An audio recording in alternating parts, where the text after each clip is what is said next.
is Johnny. Welcome to my world, bitch. Hi, I'm Chucky, and I'm your friend to the end. Heidi ho! And when you're down here with me, you float down. Like scary movies? Uh-huh.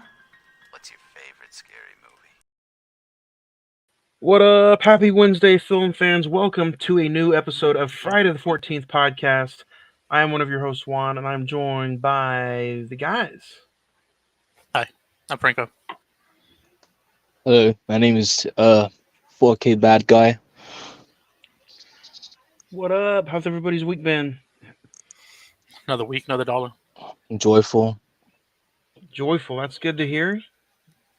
That's not sarcasm, though, is it? Not at all. Good. I'm glad. It's been a good week. For everybody out there in podcast land, thank you for listening to a new episode. We were supposed to talk about Under Paris today, which was a Netflix shark movie. But kind of digging in a little deeper, I was like, let's kind of switch that mode. Wasn't really feeling it. Let's talk a slasher. We've kind of been on like a little slasher gig the last few episodes. So let's not talk about let's not talk about a shark movie and talk about I Still Know What You Did Last Summer. So I was getting the vibe that you saw it, and then you're asking everyone else if they seen it. Like, oh shit. I did not watch it. You watched it. I and then did you're not. So I did not watch it, but what I did do is on recent watches on another podcast of mine, it was somebody else's recent watches, and they dogged it the entire time, and I was like, I can't put these guys through this. I don't know if I want to do this or not now. I was like, I could just imagine the conversation if we watched it. We was just like completely terrible. Well, your switch was actually a good switch. Not for one person. No, it wasn't a good switch for another person who's involved in the movie. Mm-hmm. Franco, you shared this earlier today. Bill Cobbs, the guy who played Estes, passed away today, which is insane. That's now the second. Actually, time I think he passed away yesterday, but the news came out today. That's the second time I watched a movie, and like in the past few weeks, and like literally days later, somebody in the cast died. But I was like, dang, I wonder why my Instagram was like popping after I posted I Still Know What You Did Last Summer. And I guess that's why. But yeah, if you guys did not join us last week we talked all about bed rest. All the links to that episode is all on the social media. If you want to listen to that podcast, you can just search the Cinnamon Movie Podcast, and that'll pop right up. You can listen to it wherever you want. Wherever you listen to podcasts at. To watch it, you can watch us live on YouTube, on the Amos Swap Productions YouTube channel. Instagram is all one word, Friday the 14th podcast. Or you can also search on social media at Amos Swap Productions. Instagram, YouTube, Facebook, anywhere. So all those links to the podcast, videos, everything is all on that social media. So Franco, where else? Well, else also can we find you? You can find me at Wrestling Tacos on Instagram, X, TikTok, YouTube, all the other fun stuff. I post clips of wrestling stuff happening. Nick, what about you? Where can we find you out beside your house? Besides my house, you can find me at the 4K Bad Guy. I post some tasty pics on there. Exquisite, tasty pics. We have a fun summer top 5 list that we're going to talk about a little bit later on. But before we get on to that, do you guys want to recommend anything that you guys maybe have watched movie wise or non-movie wise the past 7 days that you want to recommend to anybody? 7 days. I haven't watched any movies, but if you used to be into wrestling and you're not anymore, you should get back into it. The stuff they're doing with Wyatt, with Bo Dallas, the Wyatt 6 and everything has been fantastic. This episode of Rock shows real good as well. And then Jacob Fatu made his debut Friday, which is another member of the Bloodline, who has 7 kids. I was like, damn, this story's never going to end. Well, it has been a solid week of wrestling. Even NXT was really good last night. Um, it's like, man, they're just on a hot streak, and I think the WrestleMania documentary comes out on YouTube today or tomorrow. Finally, Next the week. rest next week. Yeah. It's just been it's been a really good week in at least WWE wise. TNA's been okay. I haven't watched AEW, so Oh, oh, we're live right now during AEW every week. we actually have more viewers right now than AEW does, so we're doing something right. Another recommendation: if you have IWTV, if you watch independent wrestling, tonight at 9, in less than an hour, at the top of the hour, Texas Indie Showcase 4 is airing, and we were there live on Sunday, and it was a solid show. So check that out if you have IWTV. So, like the show you guys were there, is that the one airing tonight? Mm-hmm. Oh, cool. Like 11 matches, I think. Yeah. Last week you mentioned something about a backyard show. Did you go to that one? How was that? Yeah, it was Friday. It was solid. How, It I was bet it was hot. yeah, Oof. yeah. Mm. It was more in the evening though, so like it started like around 7:30, so it started cooling down by the first hour. Oof. It was a long Dang. show though, unfortunately. What about you, Nick? You have anything you want to recommend? You get to check anything out this week? Busy weekend, but what I saw was, of course, the movie we're reviewing today. The first one. Went back and rewatched that. Of course, I watched some in 4K. Of Of course. As you course, magnificent.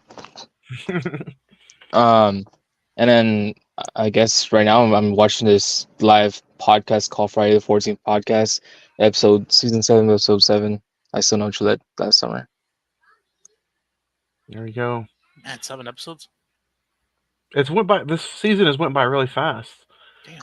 Yeah. Um, it's been fun though. Same thing, Nick. I rewatched 1 and 2. Um, to recap my thoughts, we'll talk about those a little bit later on today. And then I rewatched Killer Clowns from Outer Space. It's always a fun rewatch. So, um, but today, since we are less than a week, we're about a week away actually from the 4th of July. We're talking about a 4th of July horror themed movie. Why not talk and make a list? You guys know me. I love lists. I love top fives. So let's talk about our top 5 favorite barbecue items.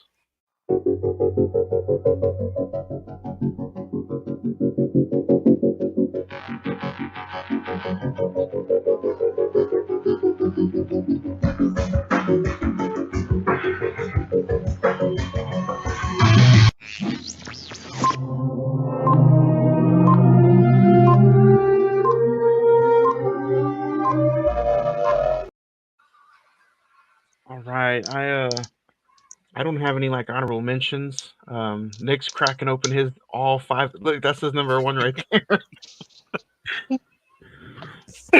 I'll start first. My number 5 is I think you have to have ribs or some kind of like meat, but preferably ribs, whether they're drenched in barbecue sauce or dry rubbed. Uh, Especially for a 4th of July barbecue, I gotta have some ribs. So that's my number Mm. 5. I'll go next. I'll piggyback off you. Number 5, I put ribs as well. Hmm. I love ribs. Nick, Um, I'll give you a red rib now. Also, you didn't put a whole lot into this list, to be honest, but I'll just give you a fun item.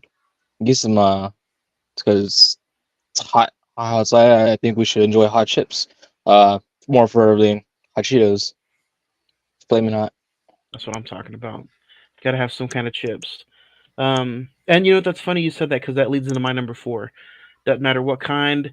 If it's a barbecue and you got so many people, if you got to hit up the great value chips, you got to get the great value chips. But that's my number 4 is chips. Franco. No, number 4 is gonna be a pool. It's hot, Oh, summer, Texas. Gotta have some water to cool you down, and for the kids as well. nice little swimming pool action. Uh, Nick? You know, some it should be. It should be. Gosh. I'm gonna throw a good sausage in there. Did I have that? You gotta have some sausages for a cookout. I agree. Number three for me is gonna be like any kind of salads, like a potato salad, macaroni salad. Uh, it doesn't matter. Something cold to counteract the meat. So that's what I'm going with. Is any kind of salad for number three. My number three is you need some type of entertainment, so some wrestling. Some wrestling. People watch sports during barbecues or stuff like that. We watch wrestling, whether it's a new pay per view going on or an old SummerSlam '05 or something. Wrestling. Hell yeah.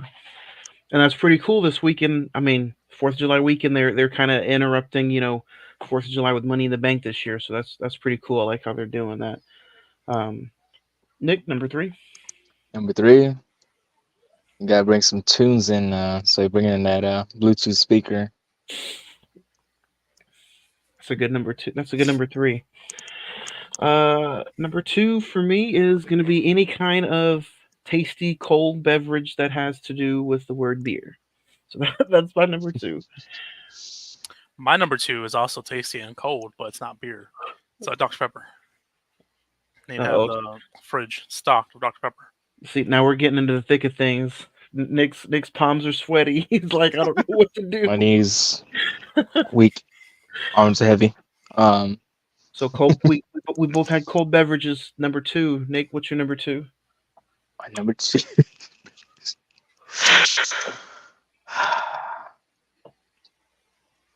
You said cold. I really thought I'd throw in some popsicles in there. That's true. You got to have something to suck on. Excuse me. So all of our number twos were cold. Number one for me is it's kind of self-explanatory. Nick, you explained it. You gotta have music, man. Food, music, drinks. That's it, man. Number one is the music. If you have a bad DJ, man, it's not gonna be a fun barbecue. So that's my number one. My number one is you can't self-explanatory as well. You can't have it without it. Family, friends. Can't have barbecue alone. So family, friends, people that have grown to be family. Fast and Furious, Vin Diesel, family. Family. That's true. So Fast and Furious marathon. Yes. Got it. All 10. Yep. All 10. Don't forget Hobbs and Shaw. Oh, I couldn't forget that. That's the best one. Don't forget Spiral. Wait, wrong franchise.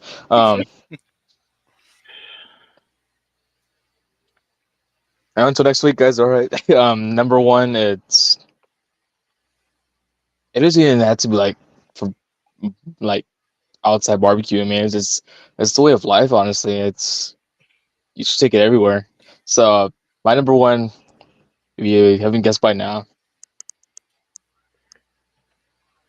Oh, look at you. Sorry, bit of suspense for the audio listeners. Dr. Pepper, of course. The number one. The number one. There you go. 23 flavors, ice cold beverage. I swear, if we can't get them as a sponsor soon, what the hell are we doing, right? If you guys want to play along, where you're watching this on YouTube or listening to this out in podcast land, hit us up. Social medias, send us a message.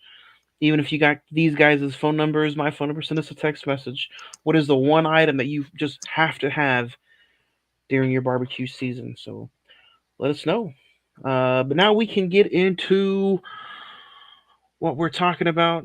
It is not under Paris. Again, if you were just dying to listen to us talk about that, I'm sorry to disappoint. Today we're talking about I Still Know What You Did Last Summer, the sequel to I Know What You Did Last Summer. I didn't pick the first one because I noticed you guys talked about it way back when, I believe. Season 3. Yeah. Damn, Nick, you got a mind like a fucking leopard, man. Was that on the episode? You're not on the episode. Okay, Yeah. good. Several. Um, so yeah, so I picked I Still Know What You Did Last Summer. Um, the murderous fisherman with a hook is back once again to stalk the two surviving teens, Julie and Ray, who left him for dead, as well as even more murder and mayhem this time around at a resort island. Starring Jennifer Love Hewitt, Freddie Prinze Jr., Brandy, Mekhi Phifer, Muse Watson, Bill Cobbs, Matthew Settle, directed by Danny Cannon. IMDb has this at a 4.8. Rotten Tomatoes is at 7%. The Metascore is at 21%. The Letterbox is at 2.4 with the release date of November 13th, 1998. This had a $17 million budget and only grossed $40 million. So man, I did not, going back and rewatching this, I did not think it was that bad as everybody else is saying it. It came out in November, and it was a 4th of July movie. Yeah, November 13th. What the fuck? Yeah. It did come out a year later, so they didn't have much time to put things together. So, but yeah, it came out exactly a year later, a year and a half later than the first one. So, man, Nick, do you remember the first time you seen this? Are you in love with these two movies? And what was it like revisiting it for the podcast? And love sounds it's a strong word to use there. First time I can't really honestly remember. I mean, I was a kid watching this one. Then I didn't know the title of the movie. I just remember the fisherman's hook. It's like this is cool, and then the whole rain vibes you see in this movie. Yeah. Yeah, it's a nice watch. Into the 90s slasher vibes. Oh yeah. Well, you Franco, was this the first time watch or? I believe this is my first time watch because I remember the first one, seeing the first one on TV a lot, but this one no, I remember seeing it all, and it just wasn't the vibes. Wasn't the vibes. Wasn't the vibes. Wasn't the vibes I was hoping for.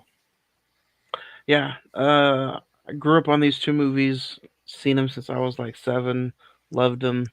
I've always wanted to talk. I talked about the first one on my podcast. I've obviously listened to Nick. You guys talked about this way back when on your podcast as well. So I was like, the second one's not getting, nobody really talks about it. So, but yeah, rewatching it, I kind of had the good feeling about it, but some stuff was off. But It's my cat and dog. My bad. no, you're good. But yeah, let's get into it, man. I kind of had a lot of like some small issues about it, but I want to hear from you guys as well. Like, you know, I love the Catholic Church opening where she's obviously having nightmares. The first one ended on a nightmare where he's in the showers with her, and then the second one picks up just the same. She's having a nightmare, and she's in the Catholic Church setting. She sits down, confessions, and the guy's obviously him, and he's like, "I know what you did last summer." So she wakes up screaming. But what do you guys think of the opening? You get reintroduced to Julie. The past events traumatized her, obviously. Wasn't a good start to me. I was on my phone within the first 5 minutes. Oof. Yeah. Although I will say the opening was not of the movie, but the credit scene. I don't know what it was, but the tiger. It was like black and white to reveal that tiger. I thought the movie was in black and white. I was like, what the fuck? So. And it starts off in the first one as well. Same transition. It's a nice lead up for a sequel. It's showing that she's still going through the same shit even a year later. So hasn't left her. I think it happens a little bit further on in the movie. I like how they bring up the cliffhanger, whatever, in the first one up. I was like, yeah, it's clearly a dream or a nightmare. Yeah, and this one does a lot of stuff too, as far as like maybe that's good or bad, but they bring up the past cast members about how they died, and you even have the picture of Sarah Michelle Gellar in the 4th of July parade. So like it really wants you to kind of feel for her, but the two things I don't kind of like about these movies. In the first one, you know it's the guy they ran over, but you just don't know if it's the young guy or they play with that. In this one, you flat out know who it is, so there's kind of no guessing game. Uh, there's not really like no big who done it with this movie. Did that affect you guys, Franco? With this being like a first time watch, since you kind of already knew who it was, did any of that stuff bother you? Like, do you like to be guessing throughout the whole movie, or because like you kind of knew who he was already in this movie? No, I don't think it bothered me really. I remembered I haven't seen the first one for so long. I think that's what's gonna make my opinions differ from both of y'all, since I didn't see it back to back. But what I remembered was the same person. So Later on in the movie, they kind of tease that maybe Estes had something to do with it, or Brandy's boyfriend, which is something kind of interesting to play with looking back at it now, because in the past Scream movies, it's usually always been somebody Sydney knew or who was around her, and they kind of tease that in this movie where Julie was like, it could be what if it's you, they kind of do flirt with the idea that it maybe isn't the fisherman, but like I said, it's just flirting. Speaking of cast members, what do you guys think of Brandy? She's the new best friend sidekick in this movie. Not a big Brandy fan or Moesha fan from back in the day, the TV show. I thought she did okay in this, but to me, she was definitely one of the weaker parts. just my least favorite character. I enjoyed Mackay Pfeiffer as well. What about you guys? I thought he's always great to watch. Took me a while to like, oh yeah, it's him. It's like what the hell? One of my other biggest gripes, and I know his parts weren't as standoutish as Julie's, but I wish Freddie Prinze Jr. would have had a little bit more scenes in this movie. He's always somebody I kind of enjoyed in this franchise. I guess, well, sequel. It's not really a franchise, I guess, right? Not yet. It's 3 movies Yeah, and a canceled TV show yeah. and an But almost reboot. well, next year the reboot, it's in pre-production right now. Why? They're doing the whole requel thing with Scream. Is it So still under Kevin Williamson, or did he like leave on part two? I think that's a good question. Part one was I think it was Kevin Williamson. Yeah, Kevin. Yeah, he was part of the first one. Um, but yeah. Um, What do you, to go off what the question or whatever. I'm kind of glad they still stuck to the it's a guy that you carried on, because I mean I don't think it really would have worked if you done gone the screen route. Silly. But there is, I wouldn't say a big twist, but it's a little. So yeah. no Kevin Williamson in this movie. He did not write it. He just wrote the first one. Um, I didn't realize, looking back and doing some research for this, I didn't realize how much negativity this movie got. 7% on Rotten Tomatoes. I don't know about that. That's pretty low. Um, but yeah. Would you guys? Another thing I didn't like is the whole radio station called Brandy to give her a chance to win free tickets. I'm like, come on, there's got to be a green flag or a red flag right there. It's like the filmmaker there. I just assumed like, oh well, people are not really into Jeffrey, so I'm not gonna take notice into that. And you get So you get the guy who plays the "I want to be your boyfriend. I'm here while your boyfriend's not here." Matthew Settle plays Will Benson. Who, spoiler alert, this movie is almost 30 years old. If you guys have not seen it, we're 25 minutes in. He ends up being the accomplice, and he is the killer's son. So, what about you, Franco? Since it was technically a first time watch, did it kind of throw you for a loop?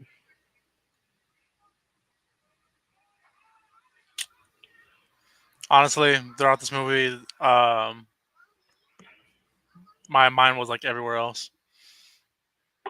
Oof. He's like, we should have went with Under the Under Paris. Honestly, I was like thinking about watching that movie after. Like, I was like, how bad could this movie have been? But then I was like, probably would have been pretty bad. But yeah. What about you, Nick? Did you enjoy the side piece who was trying to be the side piece throughout the whole movie? The side piece, the son. Yeah. Will, he was trying, man. He was trying too hard, to be honest with you. That's what happens. You can't be a tryhard. We already know Freddie Prinze was gonna come back. I'll say that the whole movie.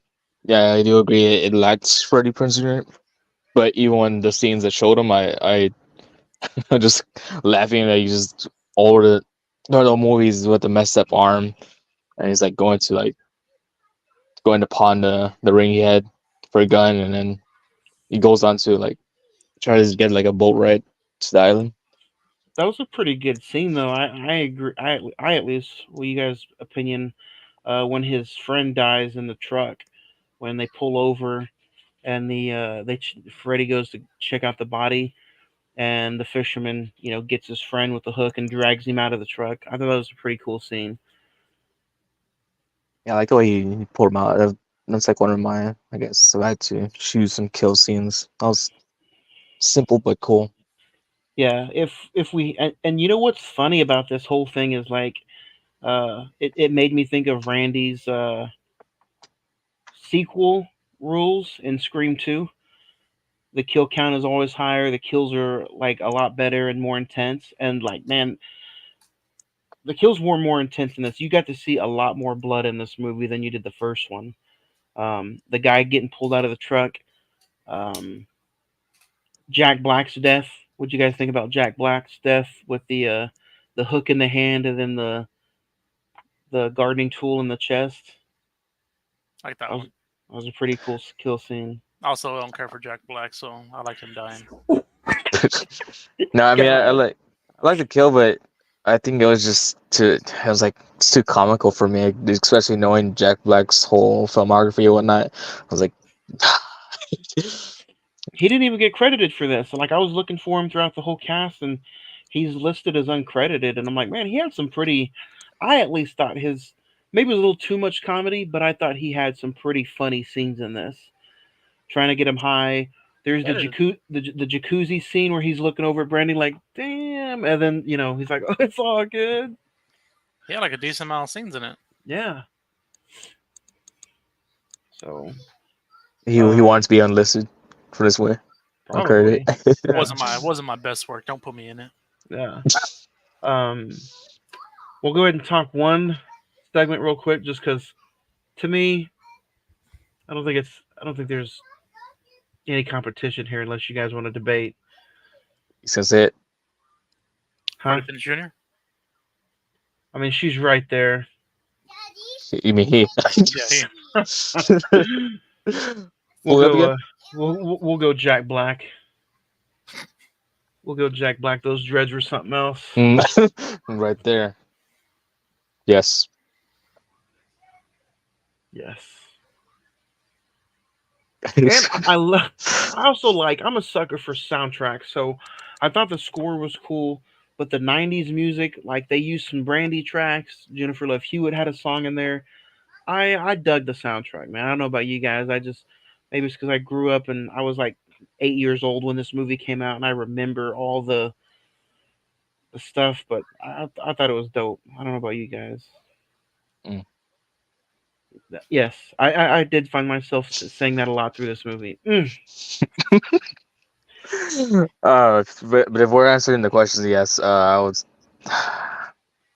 You can As say much as I would McCray. love to say, I would love to say Freddie Prinze Jr. Obviously, but I'm gonna go with I'm gonna go with Jennifer Love Hewitt with this one. I mean, give her her flowers this time around.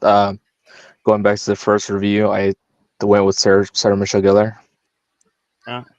I think it's because I mean, at least in this movie, Love Hewitt's hair is better in this movie. I wasn't really a fan of the other hairstyle she had in the first one. Yeah, she was more like a depressed, straight-haired her hair was like real greasy looking in the first movie. Greasy looking. Yeah. I think there's like a line. I think her mom tells her like, "You look like death." Yeah, Oh yeah. Ryan Phillippe in the movie said you look like shit run over twice, and I was Mhm. like, damn, that's harsh. And we don't need to give Jennifer Love Hewitt her flowers. We need to give her the whole goddamn flower shop, okay? of course. Yeah. Uh, man,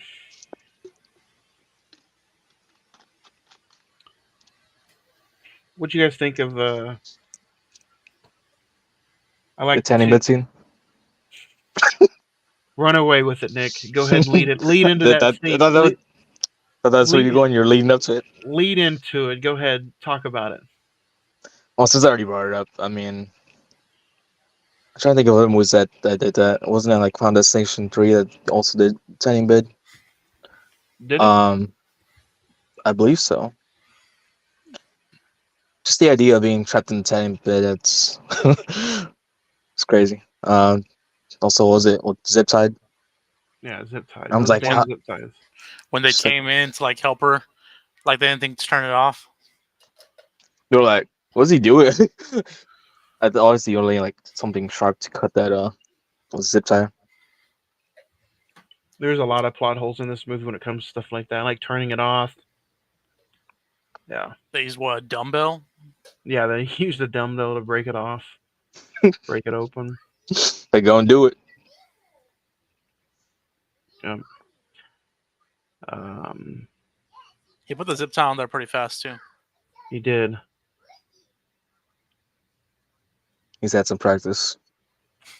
You know, you brought up the um tanning bed scene. I gotta say the scene where she's singing, doing the little karaoke, and then she sees on the computer screen "I Still Know" or something like that. I'm like, she can sing to me any day. Mm. I volunteer tribute. No, but, I was trying to figure out is one of those is it her just saying things or it might just be obviously. I mean, it's put there, and I'm not even sure the people around her even saw it. I don't think so. Yeah, that's another thing. It did make it seem like maybe she's just being haunted, almost like not necessarily a ghost, but maybe is she just being extra? Because she's got the scenes where she supposedly sees him in the nightclub, and then some of the scenes where she sees him on the island before the jacuzzi scenes and stuff, and it's like, man, is he really there stalking her, or has he been on the island the entire time? What do you guys think? Because Estes, rest in peace, says that he has been seeing him lately on the island. So it's like, man, maybe he's been on the island the whole time waiting for his son to bring them to him. I don't know. I think Yeah, that would make sense. it Yeah. was a partner duel thing going on there. It's like, but you probably have to watch like a video on YouTube who did what. Like Yeah. they would do with the Scream movies. Those are good videos too, by the way. I wish, uh, well, not wish. I like how detailed they were when you finally get to the middle and the ending, when his little loft, his little hideout was right above Julie's bedroom the entire time. I like how detailed they were, where he's technically been keeping an eye on her the entire time. They talk about the lore of the fisherman, how he used to work there and live there with his family. Wife was cheating on him. She went missing. He had two kids. If anything, if they ever try to do something like, I would have liked to know a little bit more about like a prequel, like the fisherman's past, like what made him snap and what made him really like a psycho. I thought that'd be pretty cool. At least I liked the detailed way they explained his past in this movie, and they didn't spend too much time on it. Quick little 2-minute walk to the grave site. Estes explained it. Boom, you got his past out of the way. To be called the prequel last summer. Yeah. I'll always remember you each summer. Some shit like that. I was that the third one? Always remember. Yeah, what was the third one, Nick? The third one is called "I'll Always Know What You Did Last Summer." Have you seen the third one, Nick? I watched it only once. It's a bit. Don Shanks plays the fisherman. Don Shanks isn't that the one who did Michael Myers in Part 5, I believe, Is it really? or I believe so. Could be mixing them up. Like, yeah. Hmm. It looks terrible, by the way. Well, it Okay. is. Got a comment from South Texas Collectibles. What's up, fellas? What up, man? How you doing? What up? Yeah, it looks terrible. And Terrible. that one came out in 2006, straight to video horror movie. Yeah. I have it on my Vudu. I think I wanted to watch it one day, so I bought it for like $3 on Vudu. I don't think I'll ever watch it though. I have that 88 films box set, and of course it's Region B, so you can only see on Region Free Blu-ray player. But yeah, I have it that one, and I think whenever they released I Still Know What You Did on 4K, that's when they did a Blu-ray release. I'm like, so we're just gonna get that 4K or what? Despite it being shit, Mm, might as well go, right? yeah. So, um, we can kind of get ready close to the ending since we talked about the how they kind of uncovered like his past. Um, what about what'd you guys think about when Estes hit Will with the paddle? And you're like, what the hell's going on? Will is being attacked by this Jamaican guy. Because at the time he didn't really reveal that he knew what was going on. He just knew about the fisherman and the two kids, but he obviously knew that was his son. So when I first watched it, I was like, "What the hell's going on? He's the accomplice." Yeah, trying to get you like, no, maybe he is the bad guy after all. It's why he looks. He's about to use that boat. He's like, what did he say? I'm not leaving or something like that. Yeah, I thought he's Right. he was trying to dip out. Like, peace. All right, I'm gonna head out. No, but then he just I gave y'all his backstory. Now peace. because that was like a few minutes after he did the whole. You saw his room and they found all those stuff like the voodoo stuff, which is like okay. And then I started thinking, I was like, man, is that the same voodoo guy from the first Child's Play? It's like, no, it's not. some So voodoo. yeah, I didn't care for the voodoo scene. I think you could probably cut that out because it never. He just explained I was trying to protect you. Other than that, why does that scene need to be in there? Other than trying to throw you for a loop. So that's a big negative on my part as far as this movie is like. Estes being in there is cool because he explains the backstory of the fisherman, but I mean, this movie could be cut down to exactly 129 instead of an hour and 40 if you just take away the whole voodoo scene and Mackay Pfeiffer's like, it's Estes, let's go kick his ass. Like, that did not need to be in there. I'm pretty sure I saw I Always Know You Did Last Summer before. Oof, I'm sorry. Yeah, I'm looking at the thing. I think it was on TV. I'm sorry, what the hell? On Tubi? No, but Yeah. So, Franco, you said you had a lot of issues as well with the movie. Did you like the voodoo scene? You guys agree? Do you think it should have been cut out? The voodoo scene. I don't remember a voodoo scene. it's just the voodoo stuff in the background. It's not really. He didn't perform any Oh, yeah, magic, okay. but it's Okay. just props. Yeah, I could have done without it. I mean, it's kind of just a random filler spot, but I was like, I didn't see no voodoo in this. What the fuck? there's some voodoo. What'd you guys think of the reveal when Will was like, "It's not my blood," and then he just goes completely psycho on everybody and See, He's like, at the boat, I assumed it was him. Remember he hits him with the thing. I was like, oh, it's him. And then once he comes back, I'm like, man, you're gonna listen to him. Oh, y'all can leave. I got this. Me and her got this. So we all go a little mad sometimes. No, but, That's exactly what I was thinking. so what are you doing? So anticlimactic what he does though. It's me all along, Austin. It's okay. But even Yeah, when we get to that, the ending, whatever, it's like he didn't do much, unfortunately. he kind of went out. I didn't like the way he went out either. You're talking about Will, right? He didn't do much.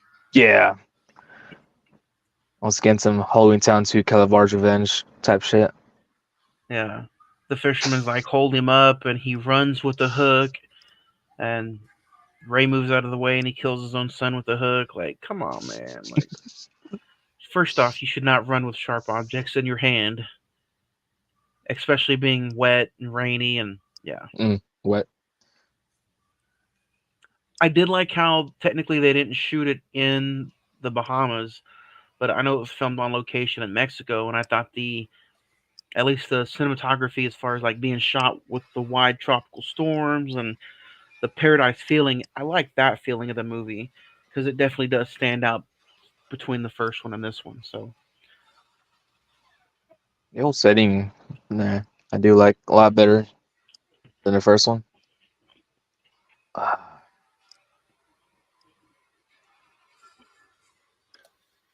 think a lot of it, just dialogue that, I mean, it's kind of it's there. A lot of yeah, times, I mean, I'm just kind of focusing on, oh look, it's Jennifer Love Hewitt again on screen. they sold her a lot in this movie when it came to just showing her. They were definitely trying to sell her screenshots in this movie. Like whether it be trailers, like trailer shots, or just like magazine. Because back in the day, you would get a lot of shots of movies and magazines to try to get you to go to the movies, or they relied big on the trailers or newspaper articles.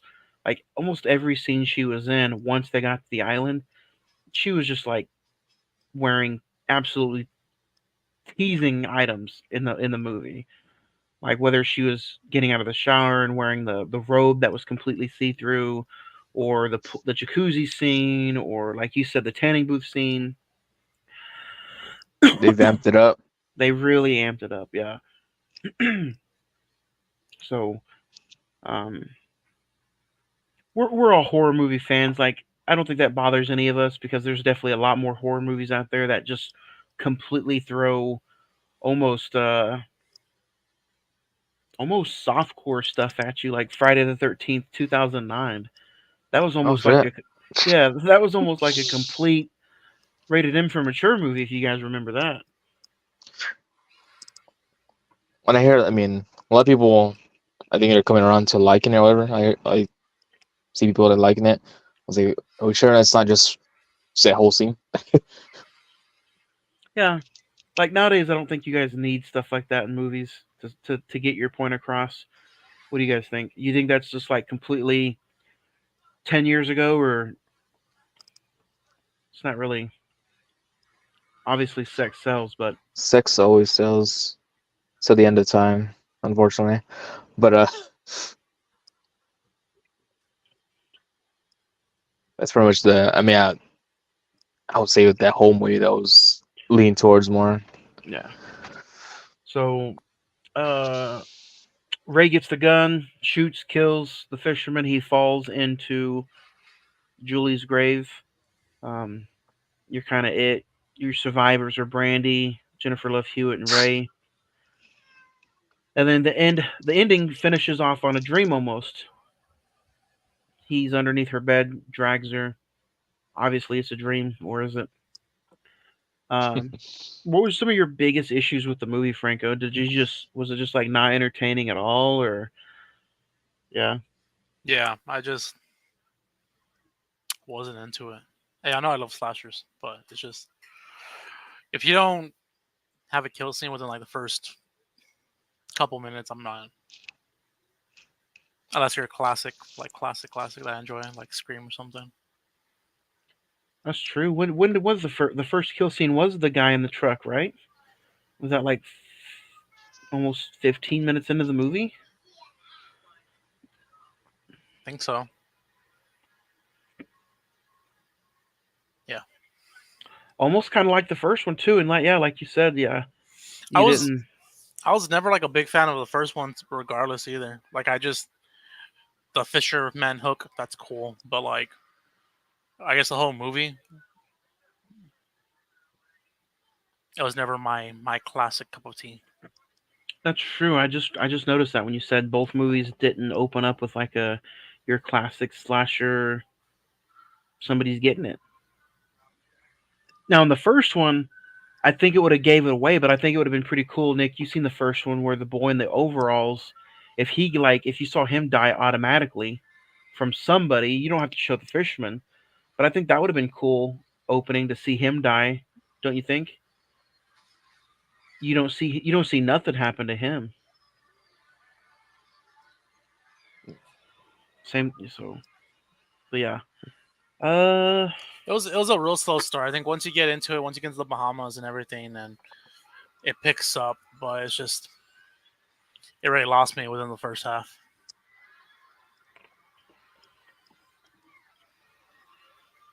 Just the older Formula movies. New movies, I don't know. not that many taglines in this. The tagline for this one is some secrets will haunt you forever.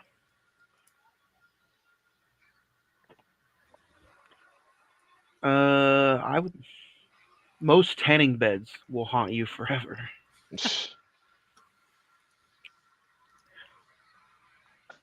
That's really the only one I have for it. Tiny bits. Well, I know what you did last. I still know what you did last summer, but on an island. That's Yeah.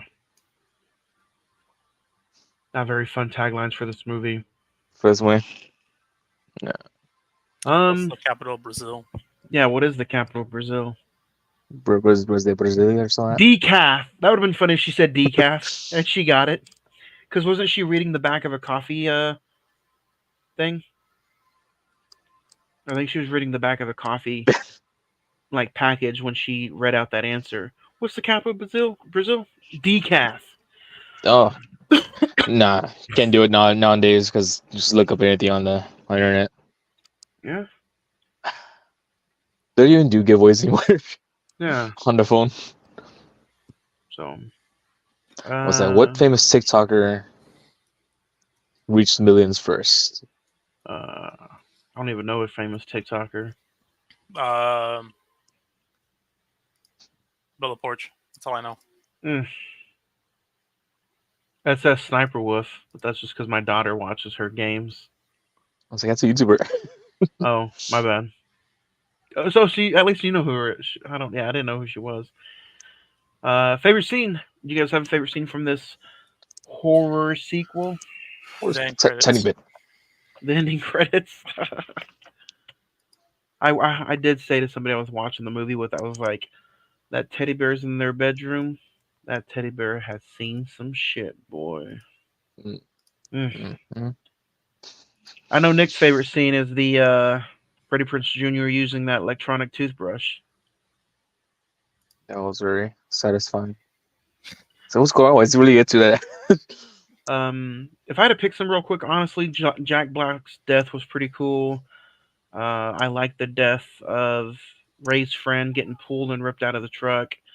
We didn't talk about Mekhi Phifer's death, but I think his death was really cool. Getting the hook in the back of the throat.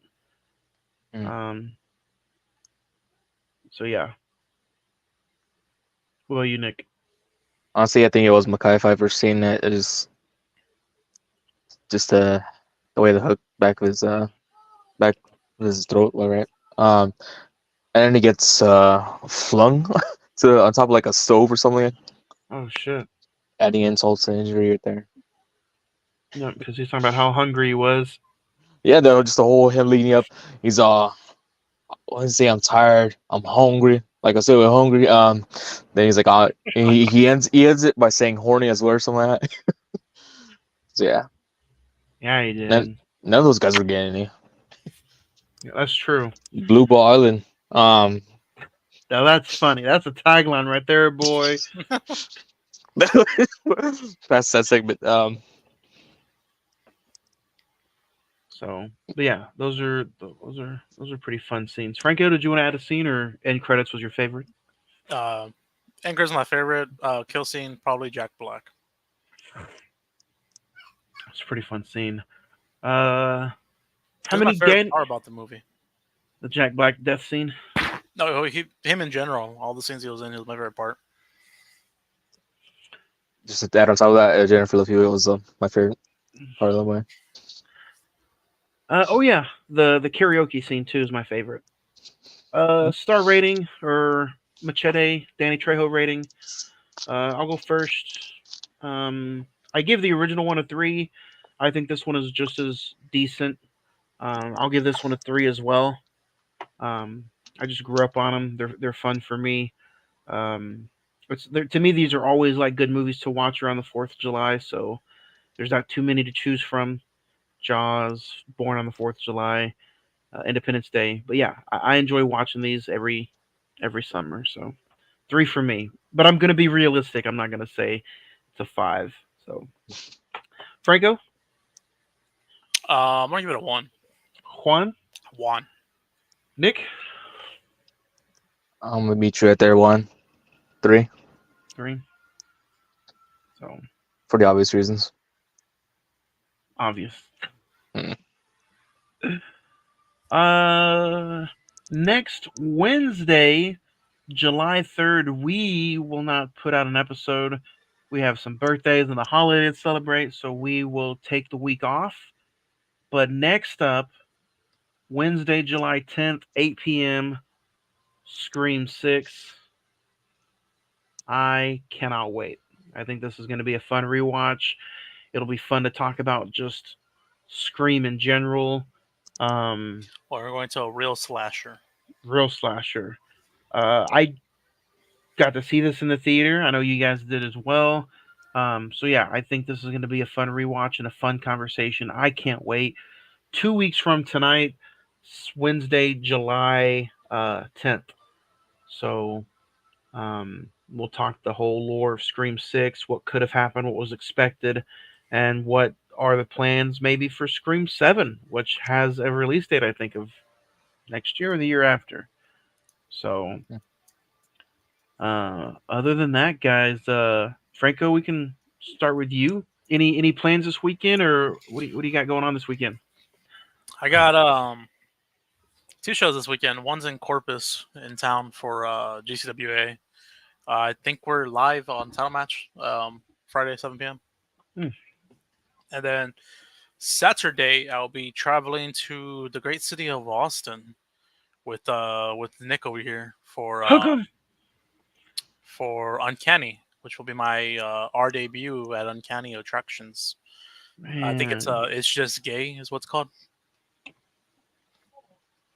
They got killer lineup with they got Brick Savage. That's all you need to know. Be there. They got Brick Savage. Man, I'm jealous right now. You guys could go to the great city of Austin, Texas, college town. 2 days are going on down there. College, I think I said that already. You got college girls around College. you.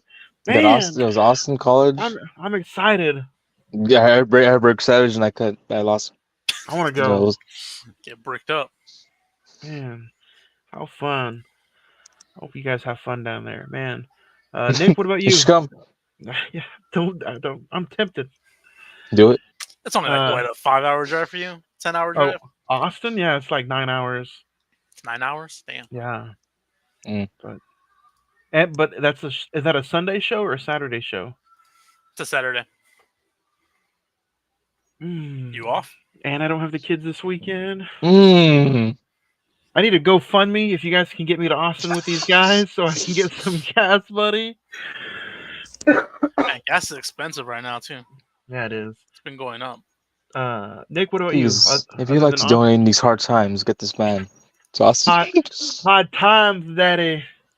Hard times be better, man. I will pull a Dusty Rhodes promo right now. For me, of course, Saturday be in Austin, but the night before that I'll be in Austin again. But not for a wrestling show, for a concert. Oh, cool. Who you gonna go see? You? Oh, No, a band's called Say Anything. nice. So there's a little weekend in Austin. How far is Austin from you guys? It's a 3-hour drive or so. Oh man, lucky. Yeah. So other than me having the Austin Blues and not being with these guys this weekend, tomorrow I'm on this YouTube channel. I'll be talking Backlash 2002, live from Kansas City. The guy I'm talking to it with, he was there live, so that'll be pretty fun. Retrospect conversation about Backlash. It's only 5.5 from you, Juan. Is it? Yeah. I thought it was 9. Maybe that's San Antonio I'm thinking of. No, you're Corpus, where we are. It's a 9-hour drive to where you are.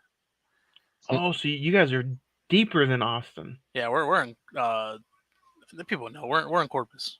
Oh man. Oh, even then, we're actually 8.5 from you. Oh. It's a 5.5-hour drive, man. Man. Where's that Cash App promo thing? I'm gonna if you guys can donate. And then Sunday, I'm excited. I'm talking Godzilla -1 on the podcast this Sunday, June 30th. It's our last episode of the month. Again, go check it out. It's on Netflix, Godzilla -1. We'll have a conversation this Sunday about it. So it's our last Sunday episode. In July, we're going to be moving to Tuesdays, starting Tuesday, July the 2nd. So we'll have 2 episodes in 3 days. So, but yeah, other than that, guys, I think that might be it. Unless there's anything else you guys want to add. I got nothing. No. Remember, you can listen to this episode wherever you listen to podcasts at. Thank you for watching. We will see you guys from this show 2 weeks from today, July 10th, for Scream 6. 2 weeks. You guys have a good weekend. See you, Ultra. Peace, love, tacos. Blue Ball Island.